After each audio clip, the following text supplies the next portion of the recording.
1987, summer of 1987, actually began, I believe it was June 1st of 1987.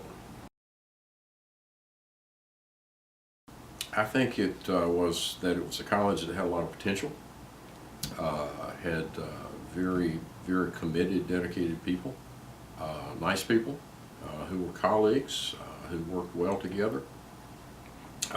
It was a very strong Christian school, and again had great potential. Was I think beginning to grow and beginning to change. And 30 years later, it's yeah, it definitely has grown and changed quite a bit. Yeah. Well, it's grown in size by about every measure. The enrollment is much larger. The diversification of programs is much, much larger. I mean, we now have several doctoral degrees, a number of master's degrees. We have operations in Charlotte. We've had operations in Statesville. We've added a lot of programs, added a number of graduate programs, added a number of majors. We have added schools.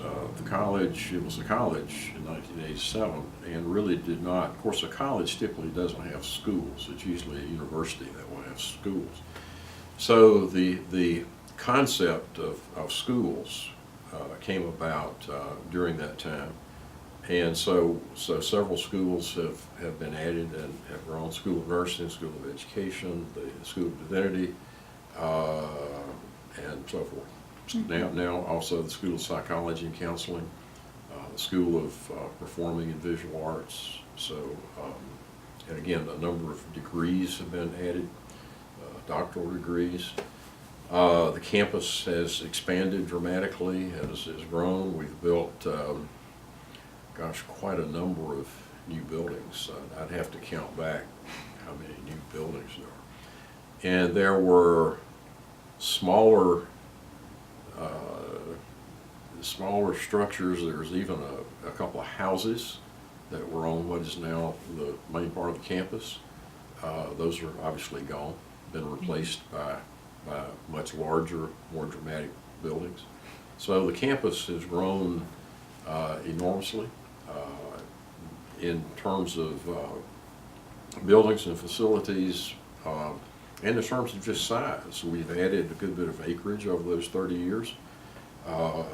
Most recently, a few years ago, we bought Crawley Hospital, and that includes 26 acres that are contiguous to the campus that right now are not developed, but someday will probably be developed. So the faculty is much larger. Faculty is probably, I'd say, probably twice the size. I don't know. It's about 160, 165 now, and I don't know the number back 30 years ago, but I expect it was half or less than that. So yeah, by everything you can name, it's grown. Potential. It's grown a lot, improved a lot, changed a lot, but there's no end in sight. The Gardner-Webb has all the elements of greatness and is moving in that direction. So the potential is just tremendous. So potential. Well, people don't like to talk about their age, but I don't mind saying I'm 70 years old.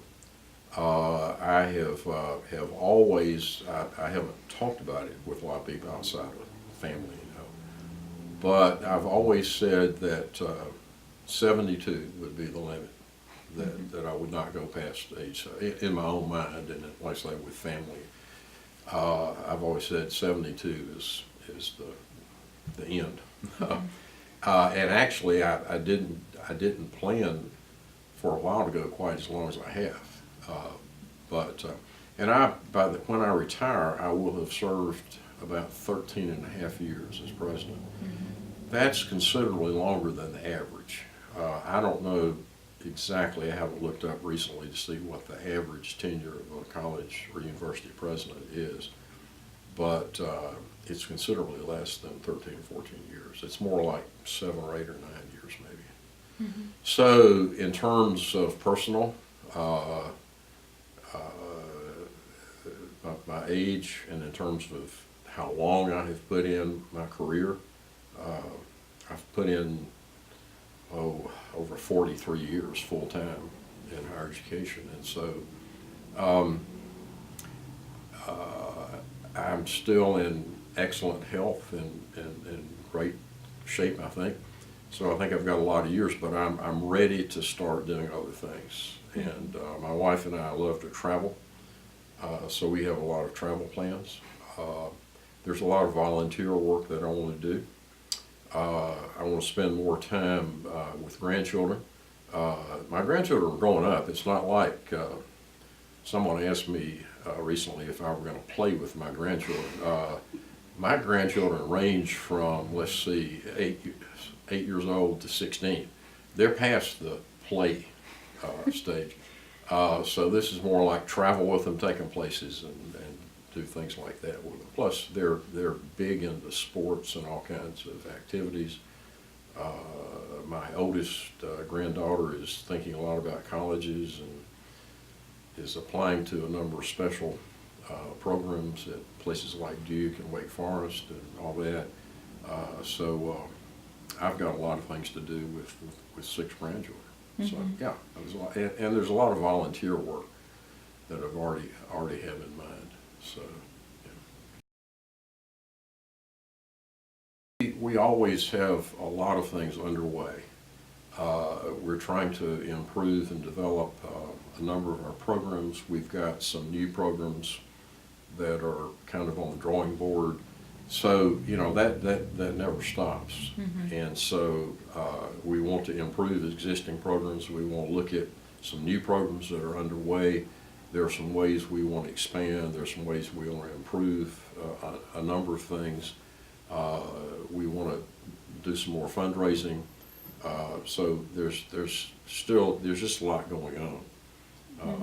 Someone once said the day you retire, your inbox will still be full.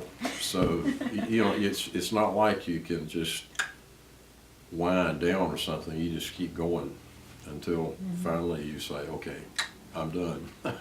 Hand it over to the next person.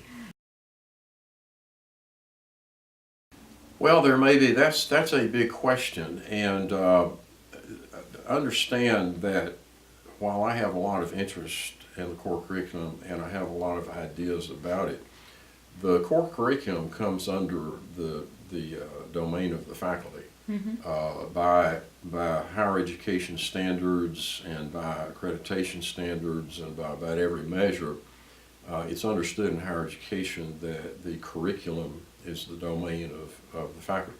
Now, administration, and depending on what level you're talking about, even the board of trustees are involved. For example, if you add a new degree, you have to have board approval for that. So curricular changes kind of go up the chain, so to speak, but it begins with the faculty and with the faculty curriculum committee, and there's actually a general education committee of the faculty. There's a lot of discussion going on about it now. During the second year or so that I was here as Vice President for Academic Affairs, I led a curriculum review, and we dramatically changed the general education requirements. That's the appropriate term for that, for core curriculum, is general education requirements. And then a number of years later, we changed it again. And so it's always being reviewed and looked at. But yeah, the faculty is working on that. I wish they'd move a little faster on it, and I have some ideas about putting my 2 cents worth into what the core should be. Mm-hmm. I'd be interested to know what students think about it, what in particular they're asking about it.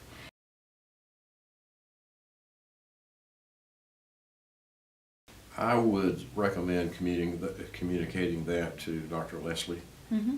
The provost. He's the chief academic officer. Mm-hmm. So I would suggest that they communicate that to him, Mm-hmm. and then he in turn can pass that along to the appropriate people and to the General Education Committee. Mm-hmm. That's the key place, is the General Education Committee, and then what they would like to do gets recommended to the faculty as a whole, and then ultimately the faculty as a whole would vote on what that would be. Mm-hmm.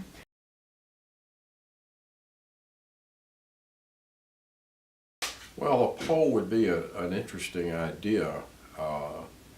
If I were a student or a group of students, I would look at the best way to do that kind of poll.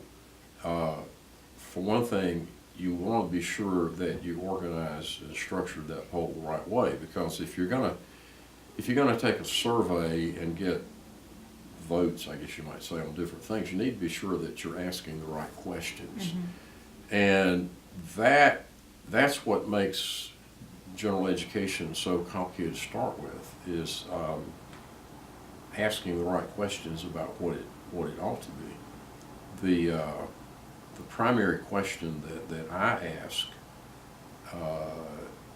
and I've asked faculty or individual faculty I've talked to, and in fact I may talk with the Gen Ed committee, but what I want to know is, what is the end result supposed to be? How do we envision the student as the result of the general education experience?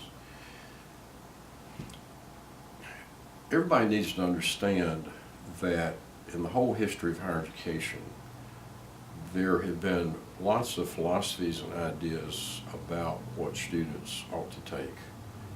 There was, decades ago, and it's been a long time since I've read up on it, so my memory's not real precise, but decades ago there was a Harvard president who believed that students needed quite a bit of direction in what they studied. His idea was that students are young and inexperienced, and so they need the guidance of experienced professors to guide them in what they need to be studying and learning.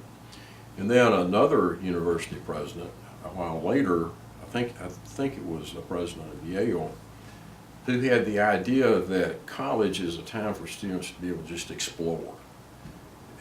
Just let them take whatever they want to take, so let them be driven by wherever their curiosity, their interest leads them.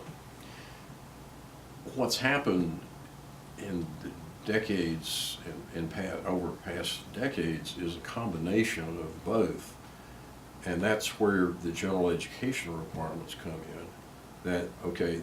That's based on the idea that students do need some wise, mature, experienced guidance on what they should be studying, so that they get a broad base.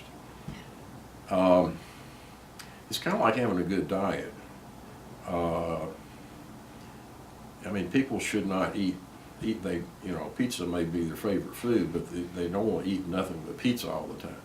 So that's a terrible analogy, but there's an idea that if you just turn students loose to study whatever, a lot of them will take no math, many of them will take no science, they'll take no languages, because I don't like that stuff, so I don't want to take stuff that I don't like.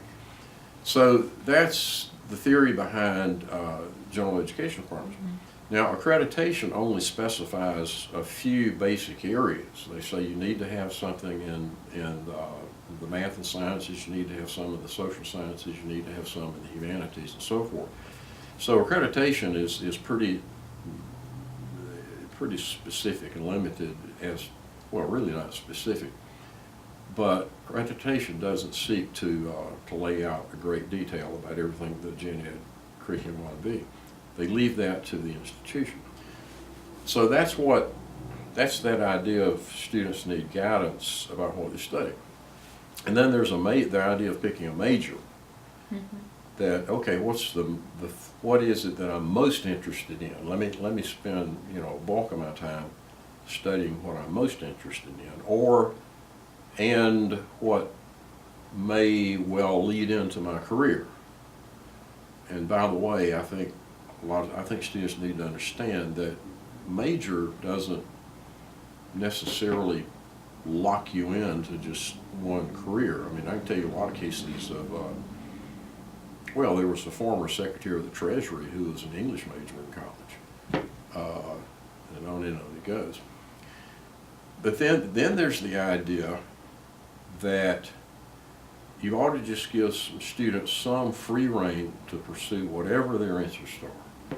And that's what electives are for. Mm-hmm. Electives means, hey, pick out whatever you want.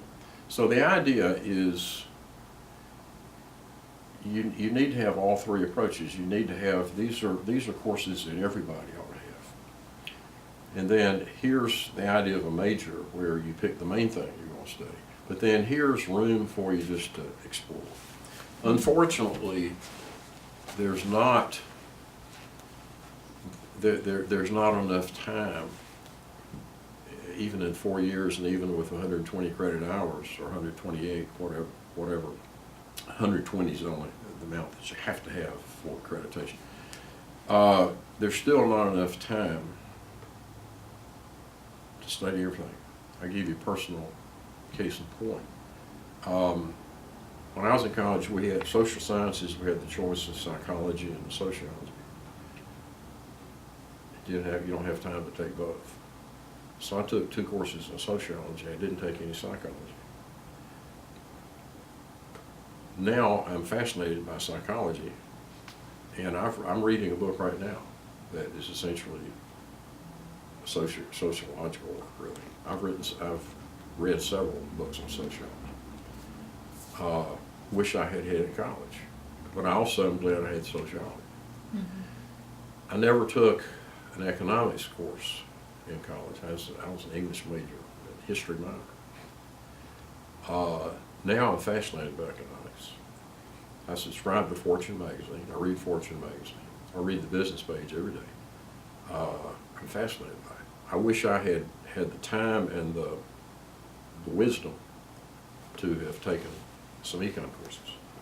Didn't have time. Years ago, I took an accounting course. This is long after I graduated from college. The circumstances were that I could take up this accounting course. Totally blew away my concept of accounting that I had when I was a college student.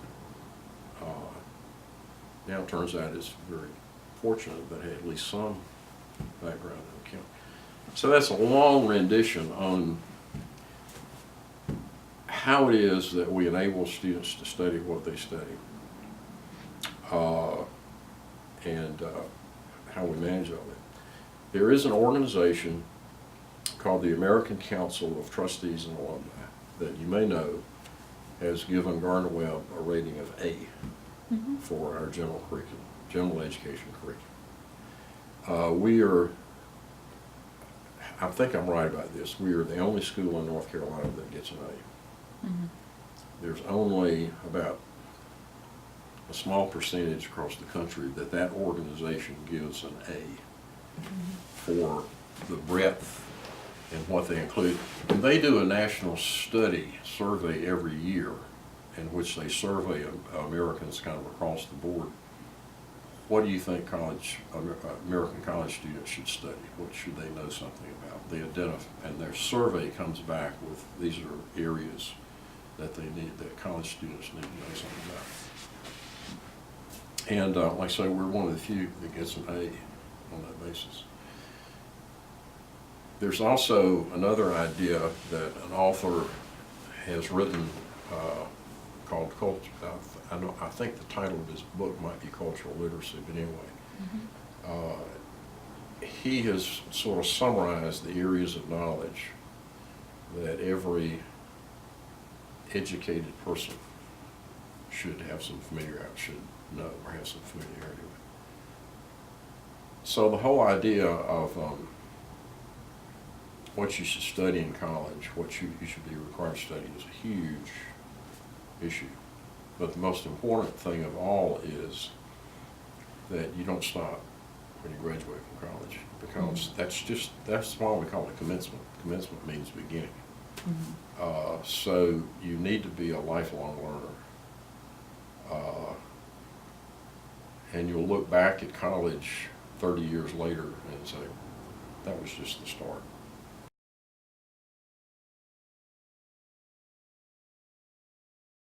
Well, sure, we could be, yeah. Well, for one thing, some retire, like the presidents retire. And then some may take a job somewhere else, so yeah.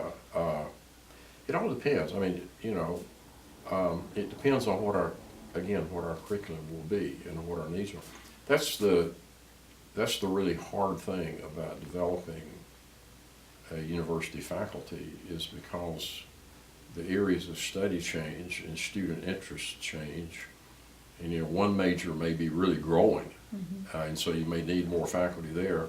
And then other majors, are getting less popular, so you got to figure out what to do about those. So, of course, there's always the possibility of adding more faculty. Gardner-Webb needs to be careful not to grow too big, though, because we're not a small college by any means, but we're sort of medium-sized.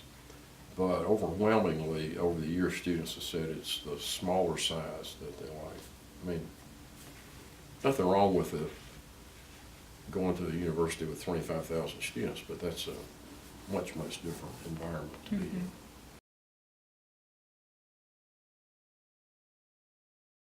Well, again, that's the hard part, because the major obviously has courses that are required that students need to take. And so when you have majors, even a small number, you've got classes you have to offer.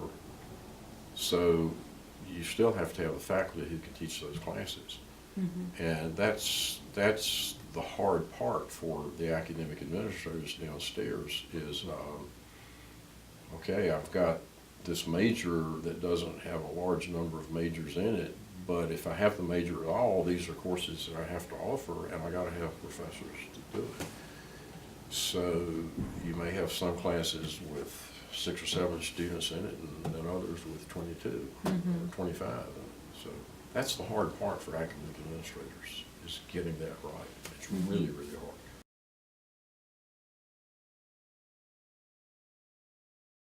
The biggest factor in enrollments now, not just at Gardner-Webb, but across the board, is affordability. The big issue in higher education is cost and affordability. The business officers, the chief financial officers, look at what's called discount rate, because very, very few students pay the so-called sticker price, because there are so many forms of financial aid. There's federal aid, there's Pell Grants, there's state aid, and then there's scholarships of various kinds, and then there's what we call unfunded aid, which means that we award academic-based scholarships and need-based scholarships. And the need in general is growing, because the cost is so tough. So affordability is what's driving it, and that's a problem across higher education, because higher education is terribly expensive. You look at a campus with I don't even know how many. I'd have to count up how many buildings we have to operate. Our utilities alone are in the hundreds and hundreds of thousands of dollars. Maintenance and all that upkeep. Plus, we have something over 500 full-time employers. We're actually one of the larger employers in Cleveland County. Not the largest, but one of the larger employers. Health care is just skyrocketing. Health insurance. And so, like I say, being able to offer education that is affordable is a huge challenge.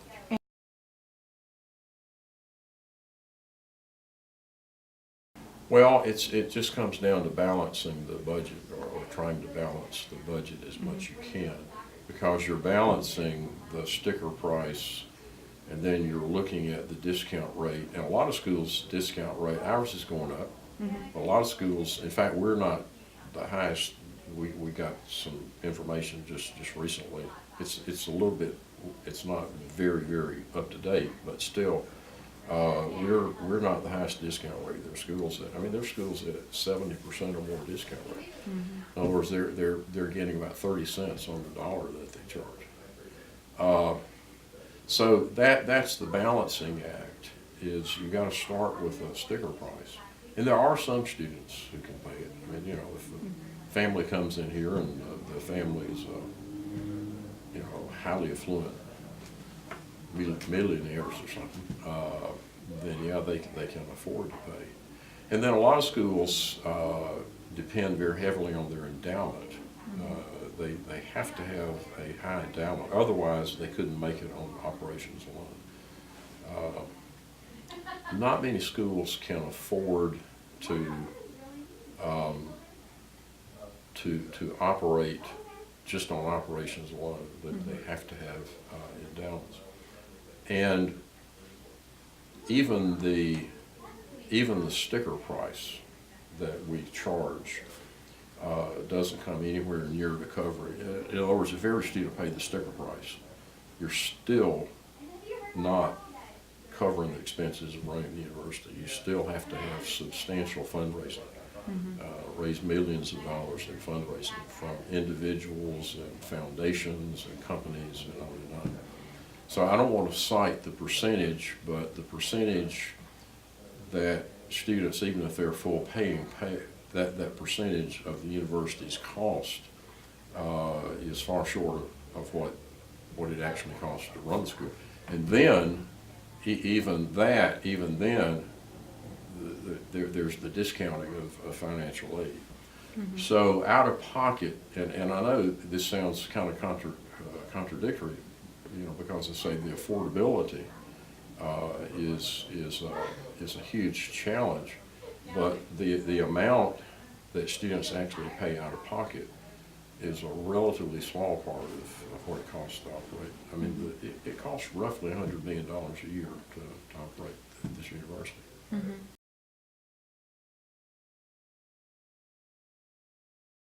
We have pretty much met much of the building needs that we have. You know, 15 years ago, we needed more science facilities. Well, we built the laboratory center, which is a state-of-the-art, as the name says, laboratory center that helps the science program tremendously. We bought Crawley Hospital and renovated it and expanded it, and we've got a lot of technology in that building, such as the anatomage tables that replace the need for cadavers, high-tech technology equipment. We've obviously built, well, like I say, 15 years ago we needed a student center. The Dover Campus Center was about the best we had for a student center. And so now we have built the Tucker Student Center, 110,000 square feet. I've often said that if you look at relation to student body size, that's one of the largest student centers in the country. I mean, UNC Charlotte Student Center is, I don't know, however many square feet larger than ours, but this one serves about 1,300 to 1,400 students who live on campus, and that one serves 22,000. So which one is the bigger students? So anyway, so Science Center, Student Center, we've added at least 3 residence halls. In the athletic area, we've added the John Henry Moss Baseball Stadium, we've added the Brinkley Softball Stadium. We've added some soccer facilities, put in artificial turf in football so that lacrosse can play on that. So we've met a tremendous amount of the facility needs. We still need some more academic space. We need some more performing arts space and that sort of thing. You know, one of the things that accountants do in the annual audit is look at the age of your buildings. And we actually rate very, very well in the accountants have a way of sort of calculating the average age of your campus. and that kind of goes into usually goes into their report. I can't cite you the exact numbers, but we're in very good shape in terms of the age because we've got so many new buildings, for one thing.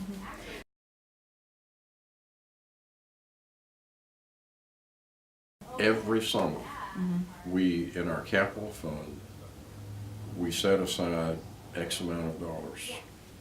And I don't think we have missed a summer actually in the past 25 or more years. Now, Mike Hartman, our CFO, could give you the specifics on that, but I don't believe we have missed a single summer without making dramatic improvements, whether it be replacing heating and air, whether it be painting and upgrading. We were actually, if you go back a couple of decades, we were one of the first schools in the state to have air-conditioned residence halls. Little old Gardner-Webb had air-conditioned residence halls before a lot of other schools did. Little things like that, yeah. So yeah, we're constantly making improvements, physical improvements to the residence halls, yeah. David Wakecaster could tell you, if you go talk to David or Rick Hollifield, Rick Hollifield could tell you in great detail about bathtubs that have been replaced or HAV that's been fixed or replaced, whatever the case may be. Yeah.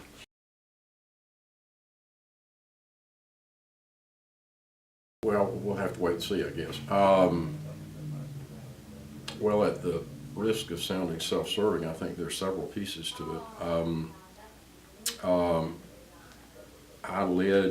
Early on, I led the university's new relationship with the North Carolina State Baptist Convention.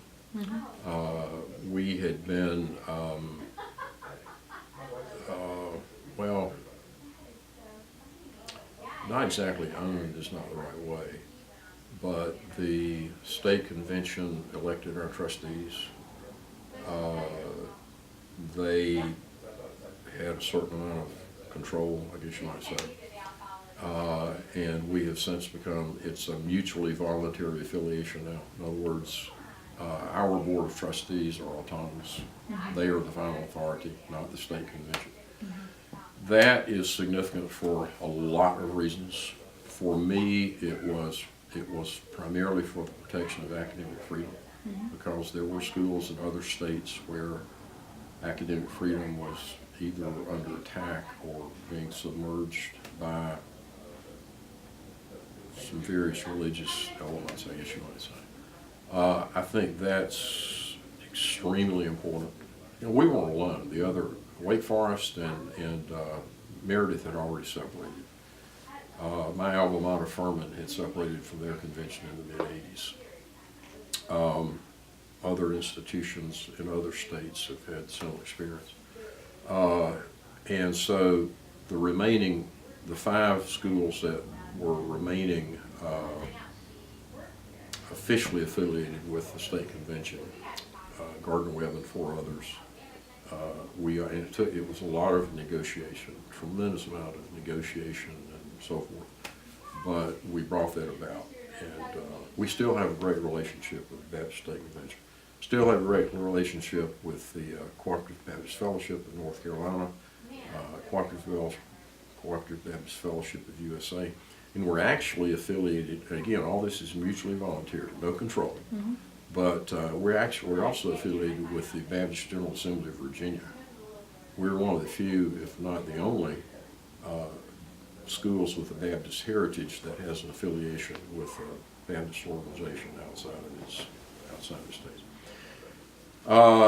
Legacy, we've added, this campus has grown tremendously.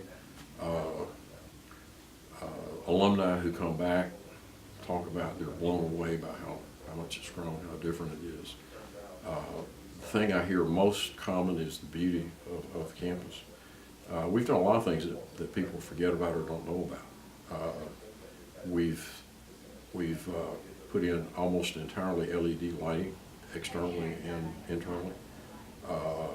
We've built new walkways, pavered walkways. We've added lighting in the quad. We've repave Stadium Drive, put sidewalks, bike paths, lighting on Stadium Drive. On and on it goes. The campus has grown tremendously.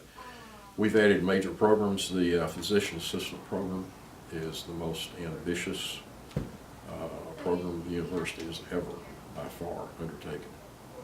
We typically have, when we admit a class of about 30, we typically have over 700 applications for that program. They all get jobs. Some of them have 2 or 3 job offers even before they graduate. It's a tough program, but it's a great program. The College of Health Sciences is the biggest potential area for growth and boom for the university. Like I said, we've added doctoral programs, we've added these schools, we've grown the faculty, and put all that together, I guess.